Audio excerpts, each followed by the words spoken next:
Sombrionauta apresenta De Mandela a Dimas, Racionais MCs das ruas de São Paulo pro mundo, filme 2022. Antes de continuar, agradeço se puder compartilhar, curtir e se inscrever no canal deste podcast. Quando se analisa a história brasileira, percebemos que é uma enorme narrativa de violência, de retrocessos e progressos, de lutas e inconformismo. Quem disser que o povo brasileiro aceita passivo suas mazelas, está extirpando uma grande parte de sua jornada. No entanto, não me parece ser uma história onde o subversivo consegue se desenvolver.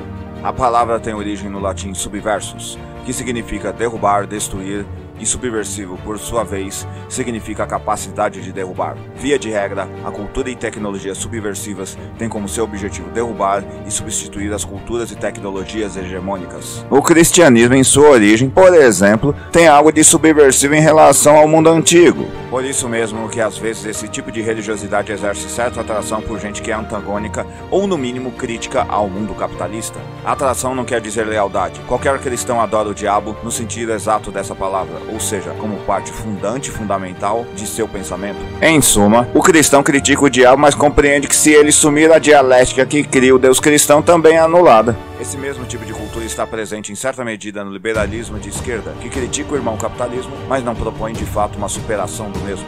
Isso explica também a atração dessa gente pelo anarquismo, que tem origens cristãs, é subversivo em sua origem, mas que não tem, a não ser em sua proposta situacionista comunista, a proposta de um sistema subversivo que possa superar o atual sistema econômico. Um ANCAP, em verdade, é fruto desse paradoxo. Alguém que usa cultura e tecnologia subversivas, mas não quer que elas cumpram suas funções de superação de fato. Por isso essa gente jamais vai aprovar os métodos de Lenin, 1870-1924, que na cultura pop atual apareceram melhor na personagem Eric Killmonger, 1973, da franquia fílmica Pantera Negra, 2018-2022. De toda forma, sendo derrotado ou não, todo subversivo irá se tornar força hegemônica, seja pela superação desta, seja por ser cooptado. Foi o que aconteceu com Racionais MCs, 1988, segundo esse documentário. Um bom documentário é uma ótima narrativa usando fatos históricos. Um ótimo documentário é uma excelente narrativa histórica. Este ótimo documentário que resenho, roteirizado e dirigido por Juliana Vicente de Freitas, data de nascimento não encontrada, faz uso de vídeos e entrevistas de várias pessoas que são ligadas ou são parte do Racionais MCs para narrar sua atual trajetória.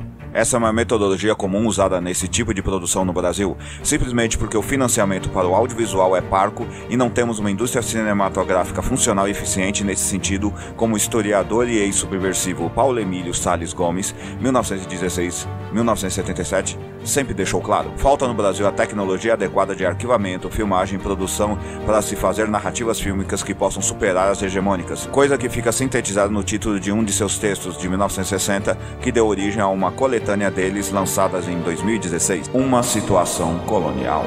Sim, a situação do cinema e das artes narrativas de massa em geral, inclusive o rap, no Brasil está em situação colonial. Mas como assim colonial? Voltemos ao documentário de Freitas. Ela é uma excelente narradora por conseguir conjugar a edição dessa obra com as entrevistas feitas em vários momentos com os membros do Racionais MC. Eu acredito que eles são uma das mais importantes expressões musicais latino-americanas e talvez mundiais, como descrevi em outra fala minha. Porque eles são a marca de um tempo e Freitas percebeu isso.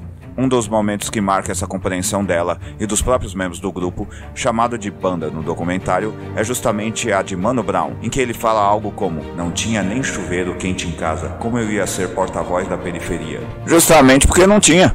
Outro subversivo, Herbert Marcuse, 1898-1979, professor de vários outros subversivos, inclusive Angela Davis, 1944, explica em suas obras que tecnologia não passa de uma forma de discurso ideológico, e a falta de uma tecnologia não passa da criação de uma outra ideologia nesse sentido.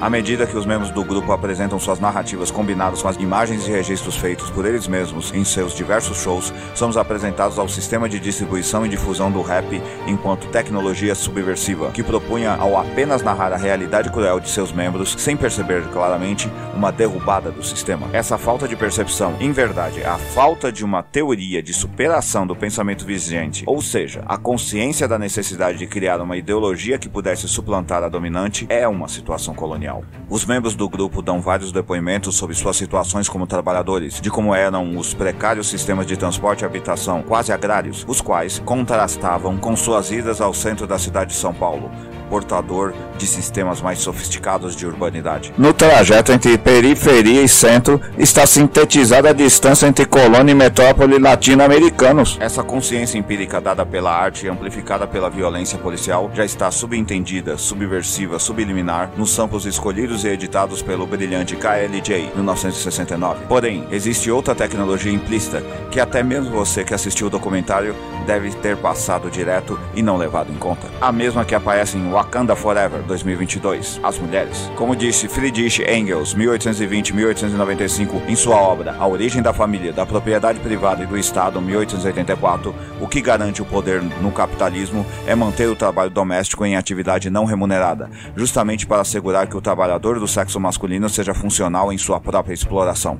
As mulheres negras cumprem a mesma função, só que tendem a conceder mais independência e autodeterminação aos homens que têm contato. Logo, subrepeticiamente à biografia do grupo, percebemos que as mulheres negras de seu entorno são os entes fundamentais para a logística de suas ações. Em vários momentos, os membros do Racionais dão crédito às suas mães e produtoras como pessoas que foram basilares para que o grupo se tornasse o que é, seja cedendo suas casas para ensaios, marcando shows, reorganizando o grupo para que se tornasse uma banda, ou simplesmente sendo a retaguarda para que eles não fossem assassinados pela polícia. Sim, isso tem de ficar claro. Membros da Polícia Militar Brasileira de São Paulo sempre tomaram Racionais MCs como inimigo, quase em um sistema semelhante ao do Apartheid. Esse é um dos momentos que mais fiquei emocionado no documentário, e foi o que mais me fez ficar entristecido. Eu sempre quis saber onde minha geração quebrou. Sim, minha geração, aquela que chama a sua descendente de fraca, de cheia de pruridos, de menos inteligente, de mimada, de pouco comprometida com a política, de conservadora.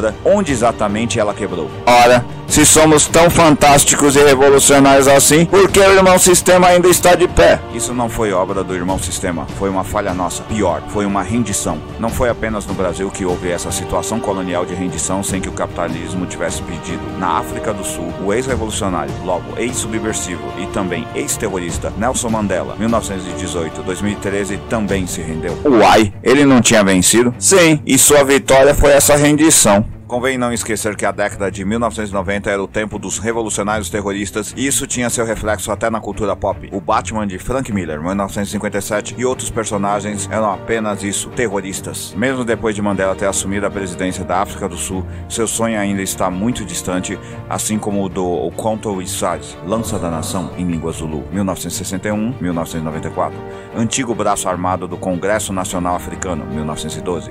Partido inicialmente radical operário negro de esquerda e que hoje é de centro-esquerda. Isso levou a uma grande desilusão dos sul-africanos, e desconfio que muitos desses gostariam de ter chegado às vias de fato de uma violenta reorganização econômica nesse país. Mas Mandela era muito parecido com o futuro presidente e aliado do Racionais MCs, Luiz Inácio Lula da Silva, 1945, como seu próprio partido diz. Ou tão nobre quanto T'Challa, Chadwick Boseman, como diria Killmonger, Michael B. Jordan. O momento que mostra a virada do Racionais MCs de uma força subversiva para apenas revoltosa é bem apresentado no documentário, justamente no intervalo entre seu álbum mais subversivo e swingado. Para mim, essas palavras são sinônimas.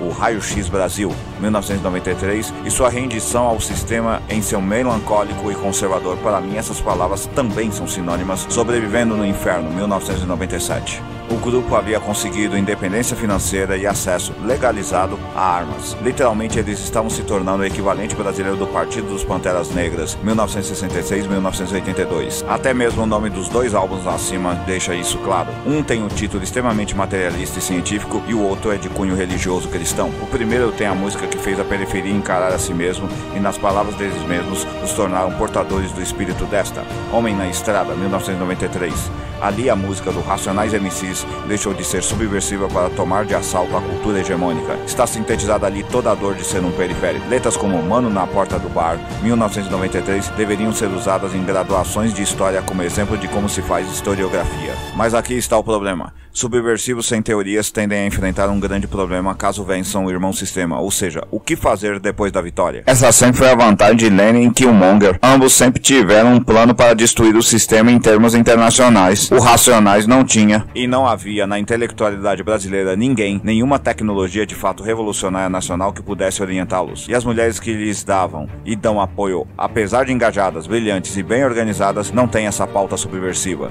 Logo, seu álbum seguinte é um retorno à cultura cultura subversiva e impotente do cristianismo que assolou e assola esse país atualmente. Marcuse diria que eles se tornaram uma vespa sem ferrão. Nas palavras dos próprios, no fundo, depois de determinada idade, eles só queriam que as pessoas retornassem seguras de seus shows. Respeito isso. Porque a cultura subversiva, como qualquer tecnologia, tem seu tempo de obsolescência, sua funcionalidade de fato. Depois disso, se torna mera curiosidade. Isso é o que aconteceu com o rap do Racionais. Se tornou uma mensagem nostálgica subversiva, um discurso que não é mais evocado.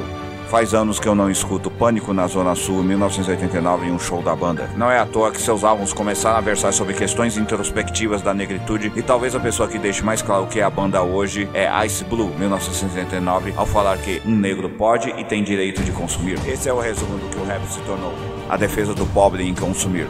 É uma pauta válida, mas não subversiva. Quem ainda tenta manter essa noção na banda acaba sendo Ed Rock, 1970, talvez porque ele, como aparece no comentário, sabe que erros custam vidas. Enfim, é doloroso, muito, para mim ter feito essa fala, mas foi libertador, porque agora consigo ver uma verdade terrível que sabia, mas que ainda não tinha trazido para minha subjetividade. Revolução sem acreditar que vai vencer está fadada a perder mesmo que alcance a vitória.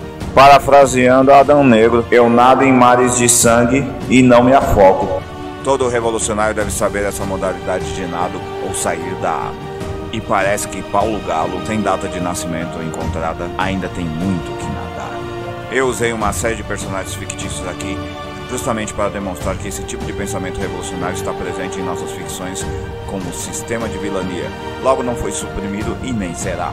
Esse tipo de coisa continua em funcionamento. Percebi esse problema do subversivo indo ao show do Helmet, 1989, e conversando com dois amigos que mostraram que swing em verdade é algo antissistema, mais do que pensamos.